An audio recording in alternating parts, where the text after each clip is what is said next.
Hello everyone, this is Miss Trout. We are going to be talking about making browns, tans, blacks, and grays in this video, using only the primary colors in white. So right here I am mixing the secondary colors first. So I am mixing red and yellow, and then in this little segment I'm going to be mixing yellow and blue to make green. And then I will also be mixing red and blue to make purple. So now that we have the three primary colors, blue, yellow, and red, and then the three secondary colors, green, orange, and purple, we can make all different variations of brown, and then we'll also be making black as well. So now that I have the orange, I'm going to be adding a little bit of blue in there to make our first shade of brown. It turned out a little bit too dark. That is actually how you make black. So I had to go back in and add a little bit more red and yellow just to kind of lighten that brown up a little bit more.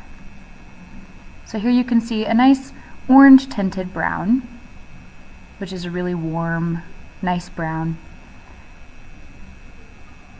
Here I'm adding red to the green to make a second shade of brown.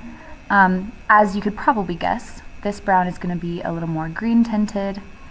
So any brown that you make using a set of complementary colors, it is usually going to gear more towards the secondary color. So there's greenish browns, orangish browns, purplish browns, and that's why. And if you ever want to neutralize them fully, then just add a little bit more of that secondary color's complementary color to neutralize it. So for example, if it's too orangey, you would add blue, too green, add red, and too purple, add yellow.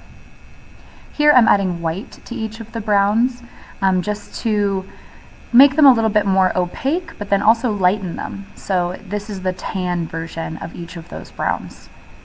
And paint does dry a little bit darker than when it's wet, so just be wary and add a little bit more white or of a lighter color than you think you would need to. Here I am going to make black paint by, again, kind of like how I did at the very beginning, making orange first, and then I'm going to be adding blue.